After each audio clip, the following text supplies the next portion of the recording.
Lower court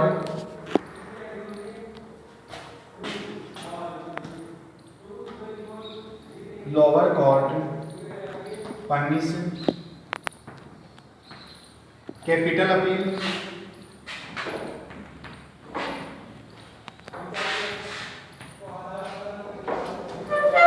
and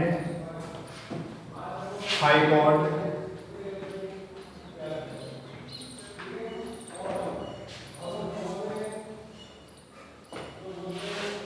admitted, not admitted,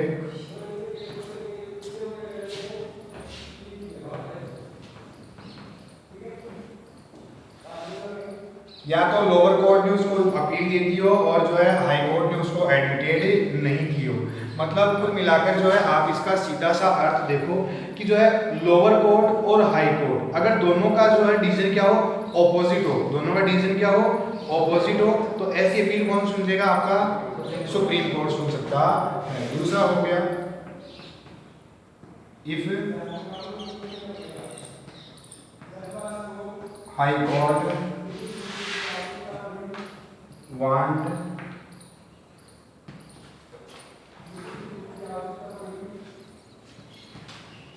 transfer of appeal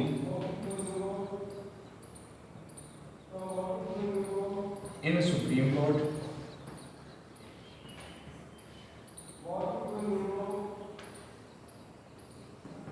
अगर आपका जो है हाई कोर्ट चाहे कि ये जो है अपील सुप्रीम कोर्ट के लायक है तो ऐसी अपील भी कौन किसके द्वारा सुनी जा सकती है? सुप्रीम कोर्ट के द्वारा ऐसी अपील सुनी जा सकती है।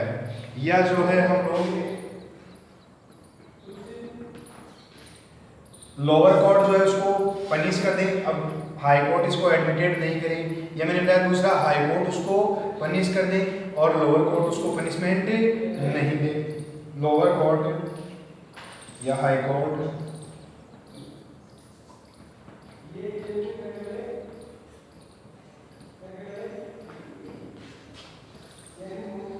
गिव कैपिटल पनिशमेंट,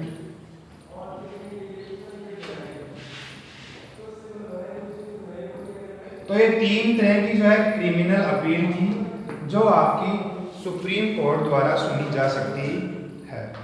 कौन कौन सी होगी मैंने बता दिया आपको कि कुल मिला के जो है लोअर कोर्ट आपका उसको पनिशमेंट दे दे और हाई कोर्ट उसको बरी कर दे तब, या हाई कोर्ट उसको पनिशमेंट कर दे और लोअर कोर्ट उसको क्या कर दे? बरी कर दे तब, या हाई कोर्ट को लगे कि ये जो है अपील किसके लायक है? सुप्रीम कोर्ट के लायक है, तब आपकी जो है क्रिमिनल अपील कहाँ ट्रांसफर की जा सकती है? सुप्रीम कोर्ट में आपकी अपील ट्रांसफर की जा सकती है। तीसरी तरह की जो अपील है वो कौन सी आ गई? Civil appeal.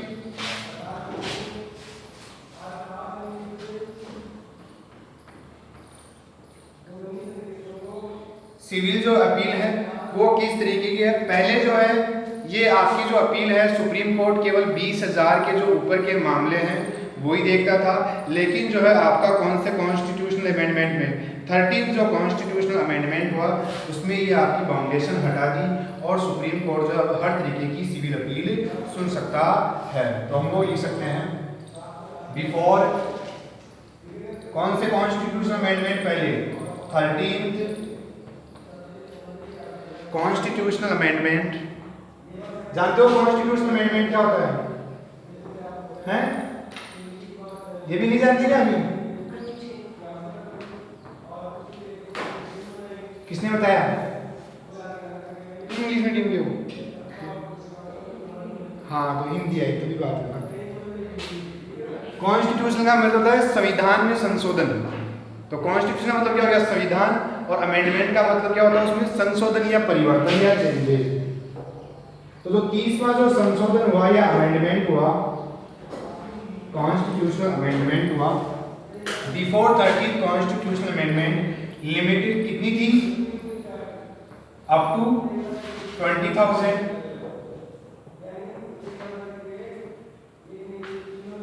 यानी कि जो है 30वें संविधान संशोधन से पहले सुप्रीम कोर्ट जो है 20,000 से नीचे के मामलों की सुनवाई नहीं करता था, ऐसे सिविल मामलों की वह सुनवाई नहीं कर सकता।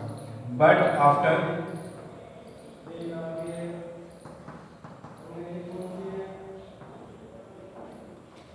13th कॉन्स्टिट्यूशनल अमेंडमेंट, इसको कॉन्स्टिट्यूशन को मैं शॉर्ट में लिख देता हूँ, अमेंड सुप्रीम कोर्ट हियर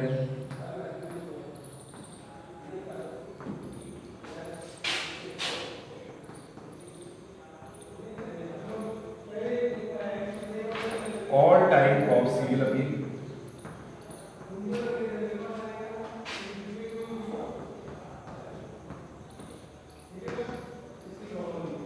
तीसवें जो संविधान संशोधन कॉन्स्टिट्यूशनल अमेंडमेंट था, उससे पहले जो है आपका सुप्रीम कोर्ट जो है 20,000 से ऊपर के ही जो है फैसले हैं उनकी अपील सुनता था। लेकिन तीसवें कॉन्स्टिट्यूशनल जो अमेंडमेंट हुआ उसमें ये लिमिटेशन हटा दी और जो है उसके बाद सुप्रीम कोर्ट जो है हर तरह की सिविल अपील सुन सकता है, all of high court.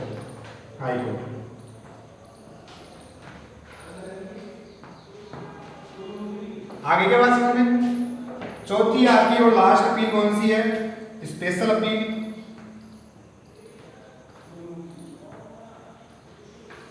Special appeal देखो, अपन ने जो है कोर्ट के बारे में अभी तक जो है आपके स्टैंडर्ड के हिसाब से आप लोग इतना जानते हो कि सुप्रीम कोर्ट होता है, हाई कोर्ट होता है, लोअर कोर्ट होता है ना? क्योंकि तुम लोग अभी काम भी नहीं पढ़ा और तुम लोग कभी पढ़ते भी नहीं हो इतना ज़्यादा, क्योंकि तुम्हारा जो मनोरंजन में एंटरटेनमेंट में ज़्यादा ध्यान रहता है ना? तो और भी कई तरीके के कोर्ट होते हैं, जैसे जुवेनाइल कोर्ट। जुवेनाइल मतलब बच्चों का कोर्ट हो गया, छोटे बच्चों के संबंधित फैसले जो देता है। इसके अलावा वुमन कोर्ट है। हेलो हेलो, अरे सुन तो लो तो पहले। तो जुवेनाइल कोर्ट हो गए, वुमन कोर्ट हो गए, ट्रिब्यूनल कोर्ट हो गए। ट्रिब्यूनल मतलब जो भी गवर्नमेंट कर्मचारी वगैरह होता है उनसे संबंधित वो मामले किसमें सुने जाते हैं? ट्रिब्यूनल कोर्ट में सुने जाते हैं। महिलाओं से संबंधित मामले किसमें सुने जाते हैं? जो वुमन कोर्ट है उसमें सुने जाते हैं। बच्चों से संबंधित मामले जुवेनाइल कोर्ट वगैरह है उसमें सुने जाते हैं। ये भी कोर्ट हो गए। तो सुप्रीम कोर्ट जो है इनके अलावा, हाई कोर्ट के अलावा जो है इन कोर्ट की अपील भी कौन सुन सकता है? सुप्रीम कोर्ट इन बाकी कोर्ट की अपील सुन सकता है। कौन कौन से? स्पेशल कोर्ट में आ गए, यानी कि स्पेशल के लिए बनते हैं, कोई महिलाओं के लिए बनता है तो कोई बच्चों के लिए बनता है, कोई गवर्नमेंट कर्मचारियों के लिए बनता है। तो इनको क्या कह सकते हैं हम लोग? Special court. और कौन सी अपील हो गई है? स्पेशल अपील हो गई। आगे के बाद समझ में, केवल एक कोर्ट की अपील ये नहीं सुन सकता, वो आपका मिलिट्री कोर्ट। कौन सा है? मिलिट्री जो है अपने फैसले खुद ही करती है, मिलिट्री कोर्ट के फैसले सुप्रीम कोर्ट नहीं सुन सकता। आगे के बाद समझ में, तो हम लोग लिख सकते हैं इसमें supreme court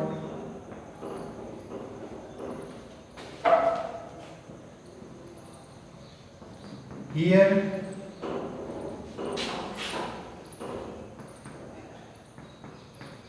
all type of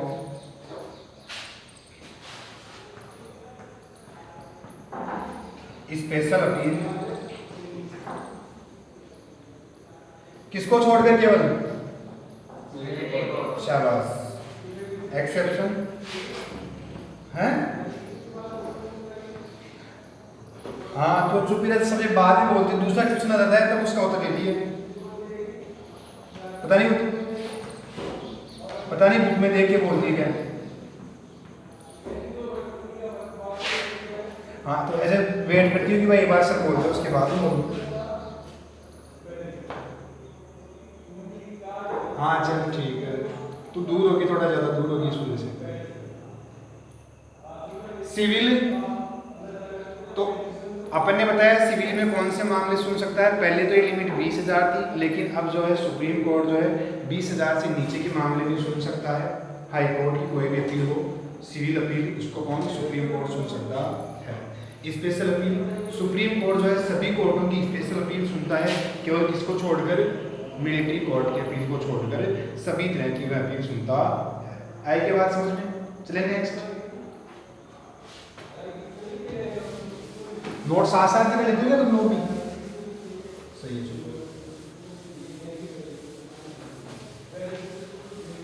अब इसका नेक्स्ट आ गया एडवाइजरी जुडिक्शन।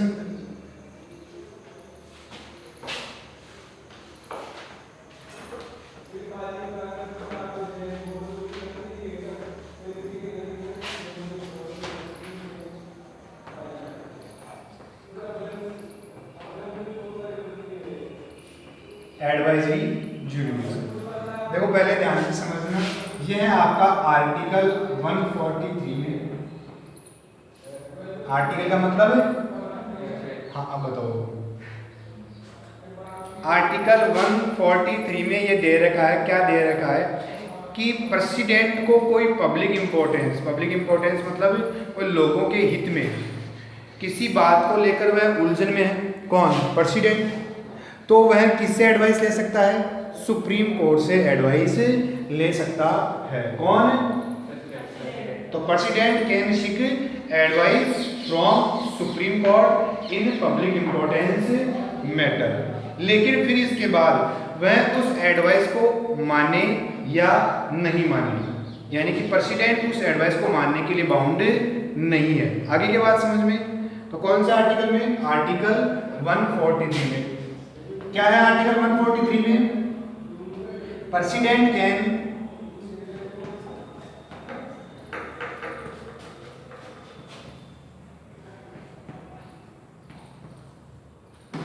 मेरा क्या करेगा, तो है एक तो आवाज आनी चाहिए, बोर्ड दिखना चाहिए,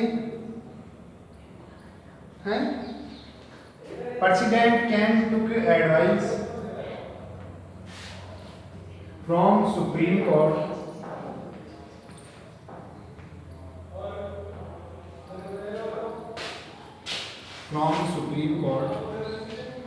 on public importance matter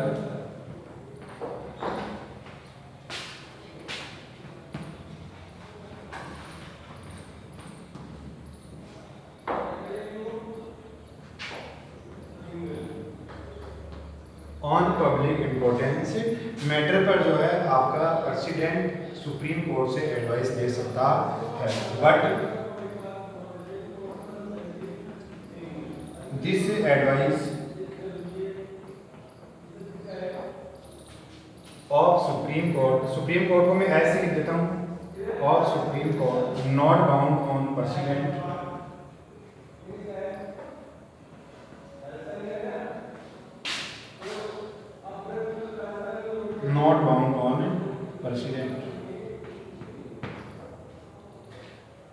आगे की बात समझ में, देखो किस तरीके से प्रेसिडेंट चाहे कौन से आर्टिकल में 143 में, तो वह किससे एडवाइस ले सकता है, सुप्रीम कोर्ट से, और कैसे मैटर में, पब्लिक इंपॉर्टेंस से संबंधित मैटर में वह एडवाइस ले सकता है।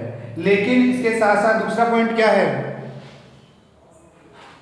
है, नॉट बाउंड ऑन प्रेसिडेंट, यानी कि ये एडवाइस प्रेसिडेंट के ऊपर बाउंड नहीं है, वो चाहे तो उस एडवाइस को मान सकता है या चाहे तो मना कर सकता है।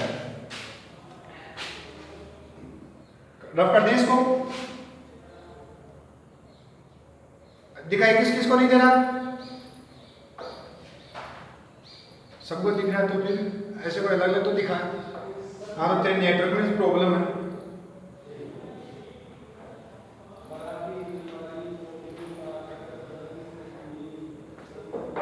हाँ तो फोन को बंद कर दे, आराम से डिस्कनेक्ट हो जाओ।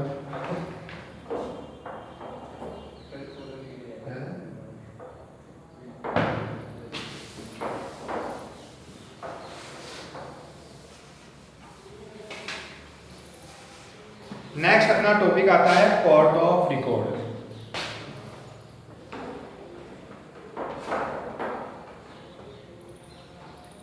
कोर्ट ऑफ रिकॉर्ड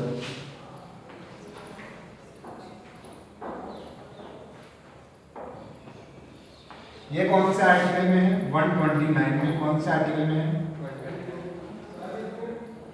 देखो इसको ध्यान से समझना आप लोग, जो है पहले समझ लो कोर्ट ऑफ रिकॉर्ड का मतलब क्या होता है। रिकॉर्ड का मतलब आप लोग जानते हो क्या, रिकॉर्ड का मतलब क्या होता है, अपने पास कोई भी जो है डाटा वगैरह है वो उसका रिकॉर्ड अपने पास होना चाहिए, लिखित में वह होना चाहिए।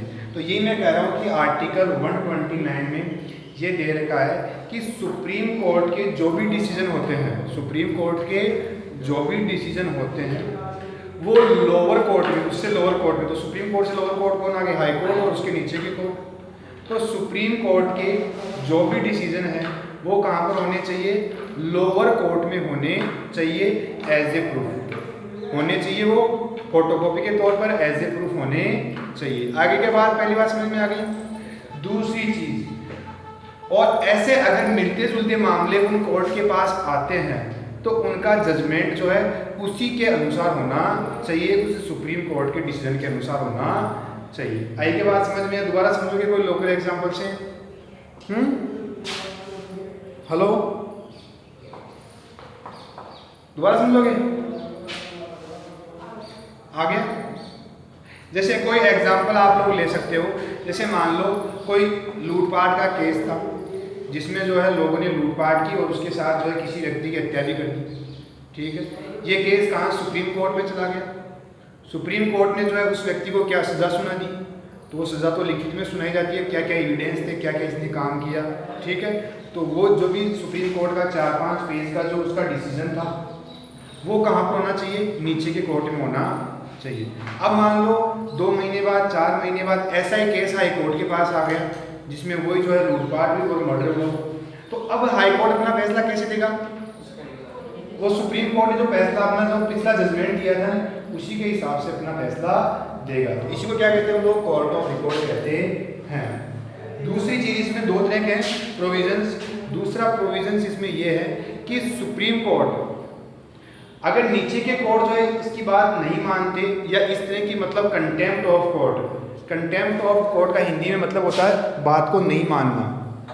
तो सबसे सीनियर कोर्ट कौन सा हो गया, सुप्रीम कोर्ट। तो अगर उसके नीचे के जूनियर कोर्ट उसकी बात की पालना नहीं करते या कंटेम्प्ट ऑफ कोर्ट करते हैं, यानी कि कोर्ट की वो बात नहीं मानते सुप्रीम कोर्ट की, तो सुप्रीम कोर्ट उनको क्या कर सकता है, पनिश कर सकता है। आगे के बाद समझ में, तो सबसे पहले इसमें 2 प्रोविजंस हैं। पहला प्रोविजंस कौन सा है, डिसीजन ऑफ सुप्रीम कोर्ट, सही है, decision of supreme court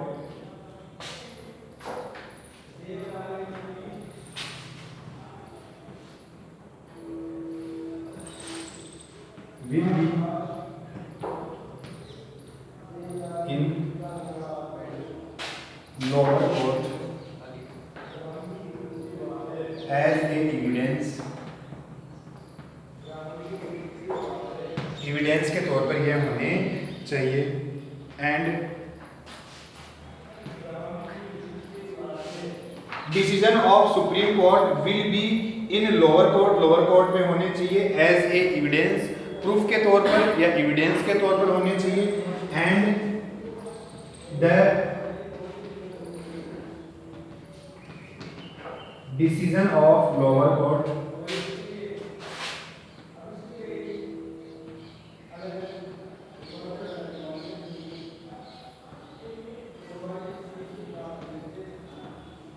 according to supreme court decision, supreme court के डिसीजन के अनुसार ही होना चाहिए।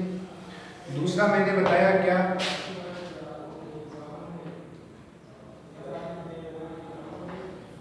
Supreme court can punish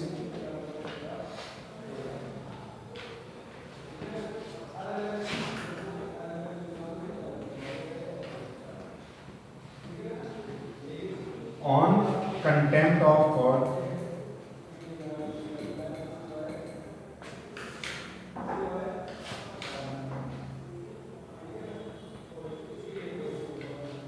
supreme court जो है कंटेम्प्ट ऑफ कोर्ट या कोर्ट की बात नहीं मानने पर नीचे वाले कोर्ट को पनिश कर सकता है। नोट कर लिया,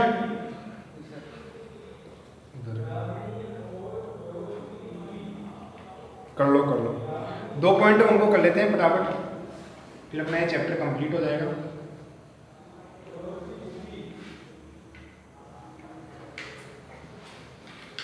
कर दो इसको बराबर।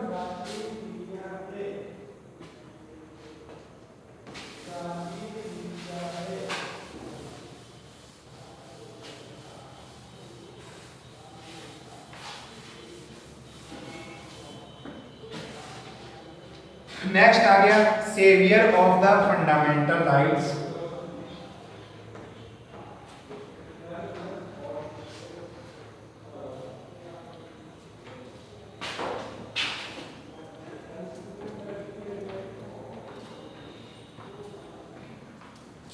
ठीक है,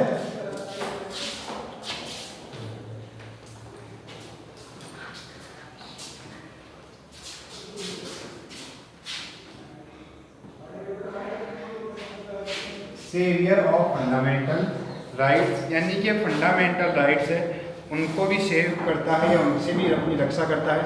इस तरीके से अपने जो है ये चीज़ पहले ही देख ली, अपील जुरिडिक्शन में देखा था ना, कनकरेंट वो ओरिजिनल जुरिडिक्शन में कनकरेंट देखा था, तो उसमें क्या था, जो आर्टिकल 32 के अनुसार जो सुप्रीम कोर्ट और आर्टिकल 226 के अनुसार जो है हाई कोर्ट आपका फंडामेंटल राइट्स के एक्सप्लॉइटेशन होने पर आप इसमें रिट लगा सकते हो डायरेक्ट हाई कोर्ट या सुप्रीम कोर्ट में। तो on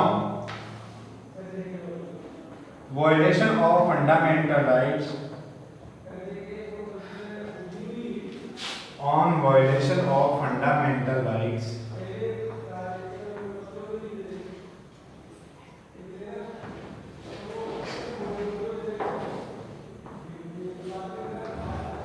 fundamental rights people can get in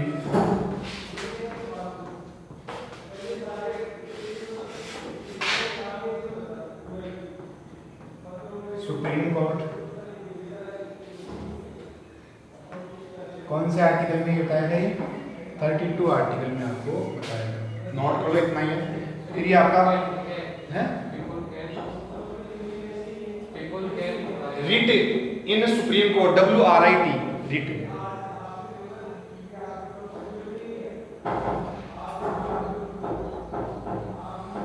writ का मतलब अपनी जो है केस लगाना, याचिका लगाना अपनी। जैसे आपका कोई फंडामेंटल राइट्स का एक्सप्लॉइटेशन हो रहा है, इसका एक एग्जांपल आप लोग सोच सकते हो।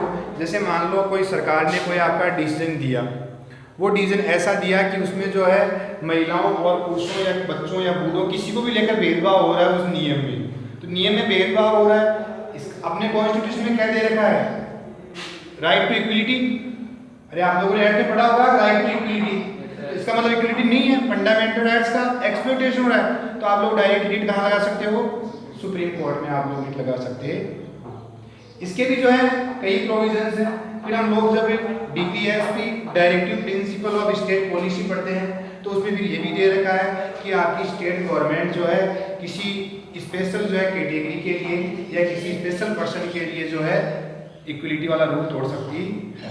लेकिन अपन जो अभी पढ़ रहे हैं कि on violation of fundamental rights के वायलेशन पर और भी 5-6 तरह के फंडामेंटल राइट्स हैं। तो फंडामेंटल राइट्स के वायलेशन पर आप डायरेक्ट कहाँ पर रिट लगा सकते हो? सुप्रीम कोर्ट में आप लोग रिट लगा सकते हो। कोई प्रॉब्लम? छठा पॉइंट आता है आपका authority to grant special order for appeal.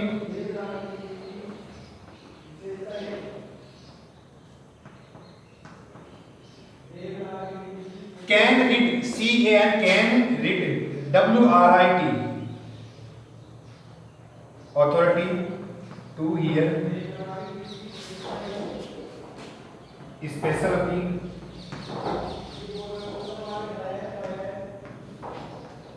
ये पॉइंट हमने वैसे पढ़ भी लिया था, स्पेशल अपील वाला जो आया था उसमें हमने पढ़ लिया था, लेकिन एक पॉइंट दे रखा है तो इसको फिर दोबारा पढ़ लेते हैं हम लोग। ये आर्टिकल 136 में, कौन से आर्टिकल में है? 136 में क्या दे रखा था? वो आपकी सेम टू सेम लैंग्वेज रहेगी। सुप्रीम कोर्ट कैन हियर, हाँ बस वही आपकी सेम रहेगी। Supreme court can hear all type of special appeal.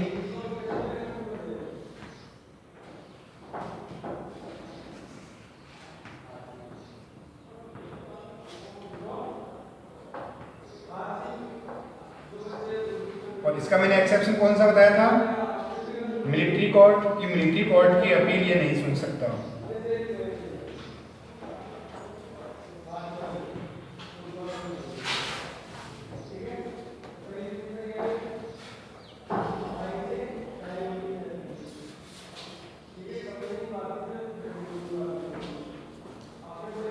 कर लिया note?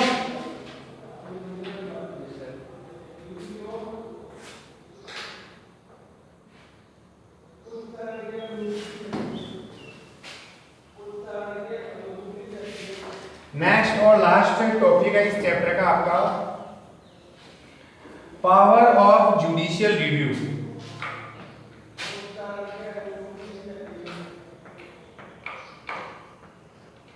Power of judicial review.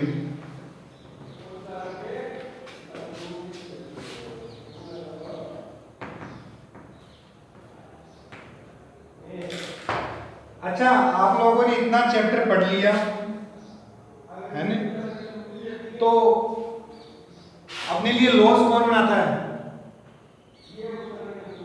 अपने लिए लॉस कौन बनाता है? 9th में पढ़ा होगा, 8th में पढ़ा होगा।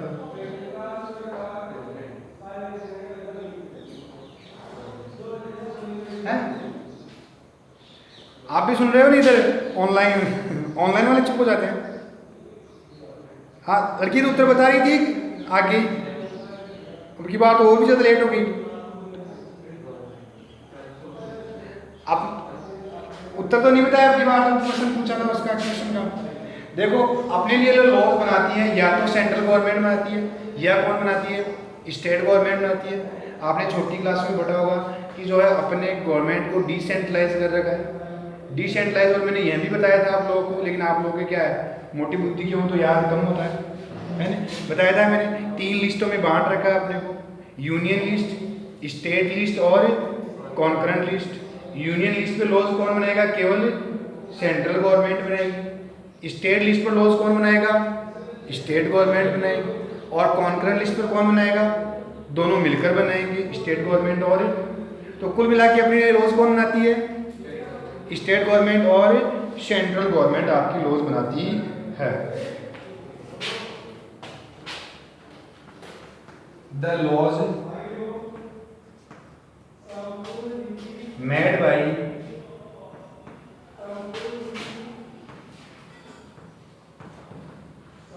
state government and central government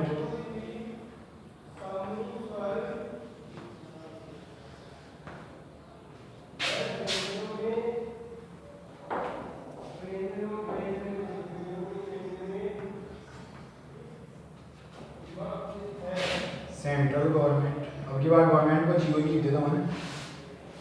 laws made by state government and central government can invalid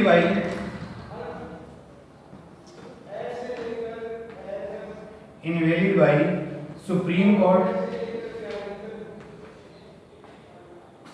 invalid by supreme court if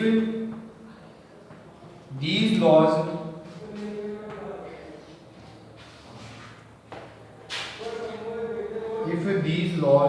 exploit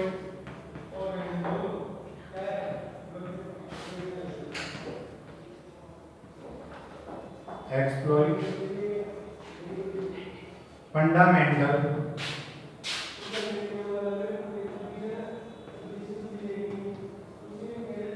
rights of citizen,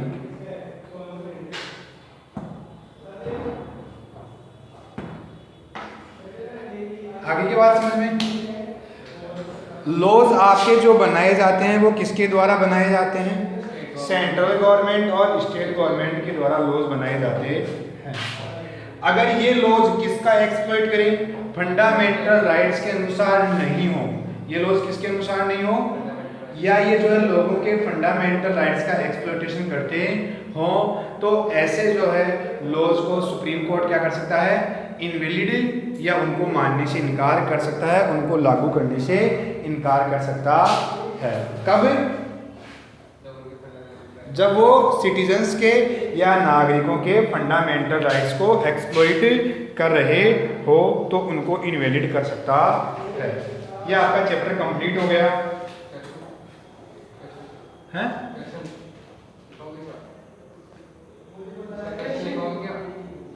लिख लिया क्वेश्चन? हाँ लिखो। Explain power and function of supreme court. Explain power and function of supreme court.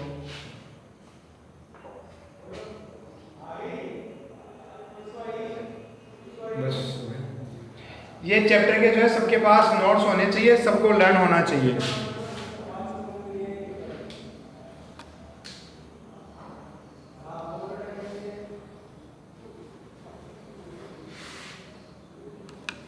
तुम लोग कर रहे हो क्या नोट्स? नहीं हो ना? इसी साल हो या पिछले साल भी यही थे 9th में? 8th में थे। अच्छा अच्छा।